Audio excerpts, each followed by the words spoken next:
Flyers Daily with Jason Martinez.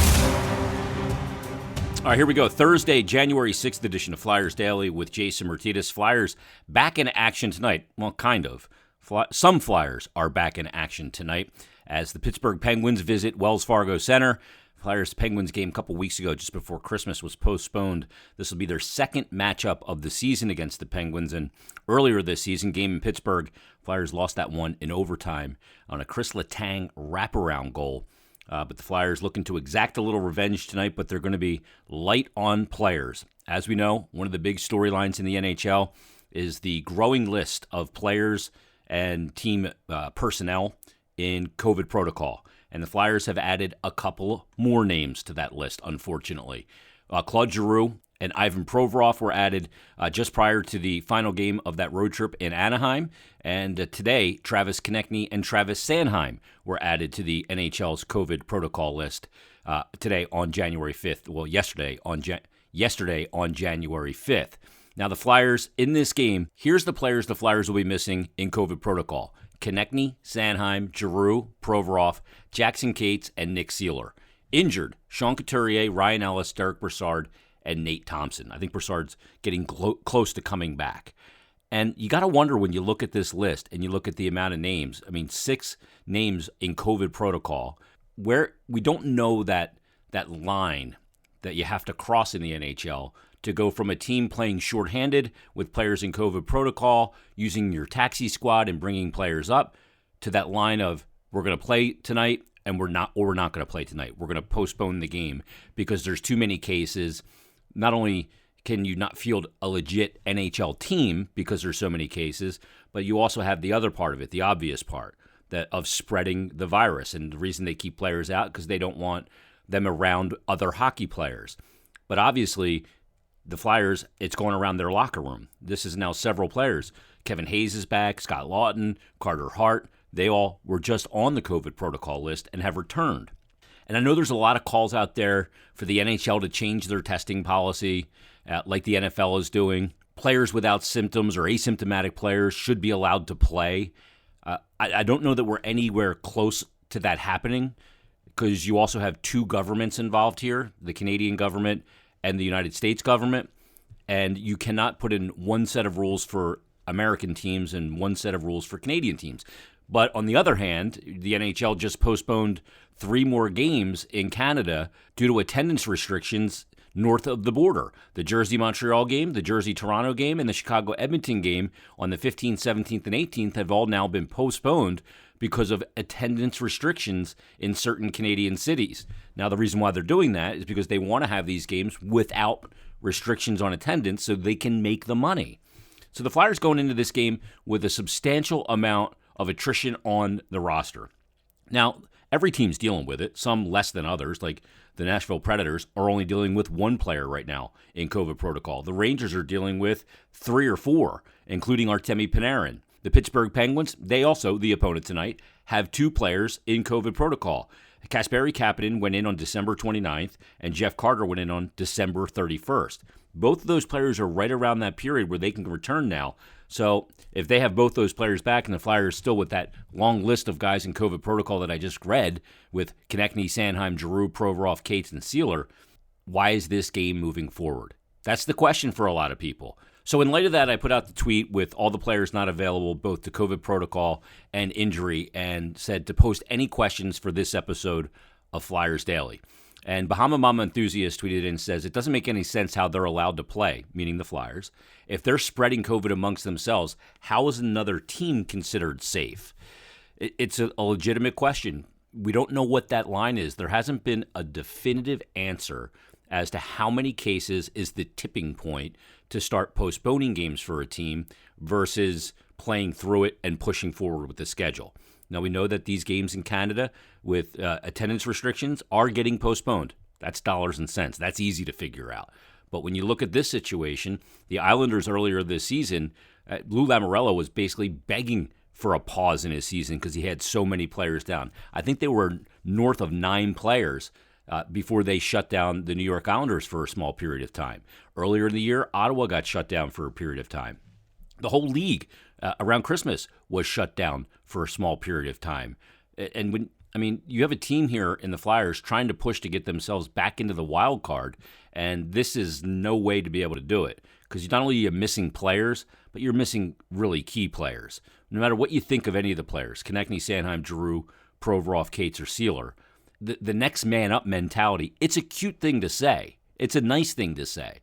But the next man up is not as talented as the man that they're replacing, or the next man up would be in the lineup already. Cleared but not out tweeted in and said, I love that name.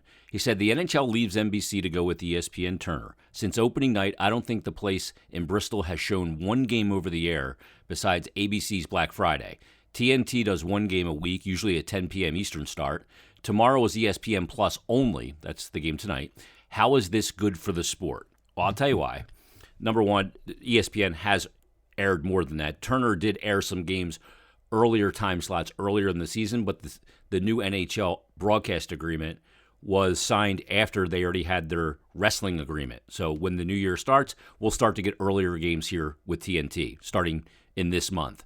Their deal with the WWE was to go through the calendar year, and that's why the games were late night games. But how is it good to grow the sport? Well, first of all, this isn't me preaching. This is just based on research and stuff that I've read. ESPN Plus, it is stream only tonight. Every NHL team will have games that are stream only, and you won't find a local broadcast of this game. It is on ESPN Plus, and it is a paid streaming service. They do a great job, I will say that. They kind of take over the NHL Center Ice package, and it's been really good. But if you're not somebody that wants to pay to watch the team, you're not going to be able to get this game over regular television. But how is this good for the sport? Because TNT and ESPN are on in every sports bar all day. And because ESPN especially is invested in hockey again, it's very present on SportsCenter. It's very present in the other shows that they have, like the John Butchergrass show and Steve Levy, and you have Linda Cohn, and they're doing a lot of work around the game. That exposure is far greater because ESPN is on in every bar you go to and is on in pretty much every household that are sports fans. It is being exposed to more people than it was with NBC. Will it grow the sport? That remains to be seen.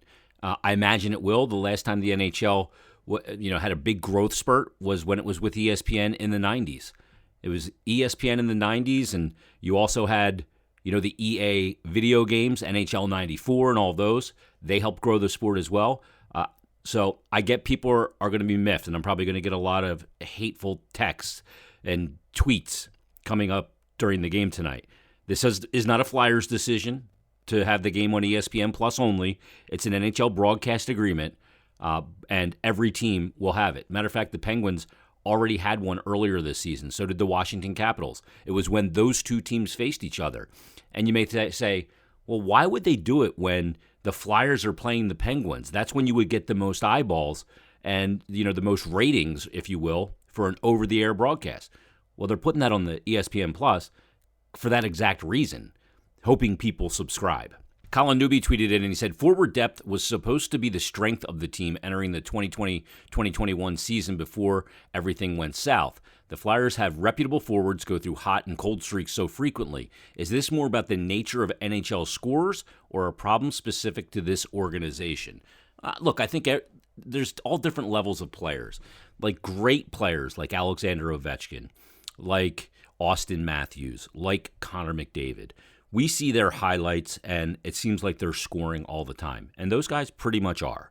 They're the elite superstar scoring forwards in the game, those three guys I mentioned. But other guys, second-line players on those teams, for the most part, they all go through ups and downs and hot and cold streaks. We only see the highlights sometimes from outside the market, but we live inside the market day to day. And when you live it day to day, you see the warts. When you only see the highlights, there's an assumption that goes along with that's like that every game they play. And that's just not the case. Jimmy Fort tweeted and he said, curious to know how many of those Flyers players that are out in COVID protocol actually have symptoms. They need to change these protocols. Well, Carter Hart was very outspoken on that after the game against Anaheim the other night. He said the protocols and the testing of asymptomatic players and not letting players play that have no symptoms is a joke and that it needs to be changed.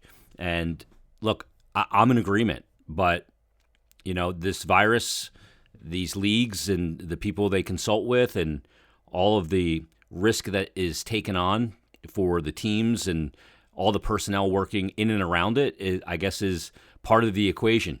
I don't have all those answers, but I wish it was different as well.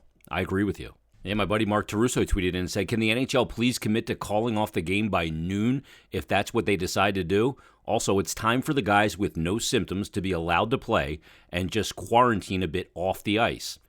I think they have to come up with some other kind of solution here, because as we're learning more and more about Omicron, is that there's not severe disease and sickness that come with it. And this may sound bizarre, but it is a cold. It is an illness like we have every other year. And if the risk is really low and players don't have symptoms, I don't know what the answer is, because it's become so politicized in this country. Flyer Llama tweeted in, he said, bring up the kids and start looking toward the future, Jason. This team, as constituted, is snake-bitten, trying to be positive, but this team ain't got it. Neither does the leadership. Well, it's hard to say, because we haven't seen a healthy Flyers team at all this season. We haven't seen all the pieces together on the ice at the same time, with Kevin Hayes in the lineup and Ryan Ellis and everybody else. We haven't seen that. And are we going to see Ryan Ellis this season at some point? I sure hope so, but I don't know. I have no idea. And if he does come back, is he going to be back for most of the remainder of the season, whenever that is? I don't know that either. But as far as just bringing up the kids and looking toward the future, look, you don't want to just bring kids up that aren't ready for the NHL and plop them into the NHL. That is not the way to develop young players. You don't just plop them there. It's an unforgiving league. The best players in the world play in the NHL. And even if your team's not good, you just don't go, well, let's bring up the kids that have a good future and just plop them in there and let's look to the future. It doesn't work like that. I think that's a good way to ruin a prospect. The league is too unforgiving to just go, all right, you're an AHL player, but now you're an NHL player. Good luck. Doesn't work that way. All right, let's put a wrap on this episode of Flyers Daily. We'll be back tomorrow with a breakdown of the Lehigh Valley Flyers taking on the Pittsburgh Penguins tonight. I kid. Flyers Penguins tonight. We'll break it down on a brand new episode of Flyers Daily coming up tomorrow. Enjoy your hockey tonight. You see right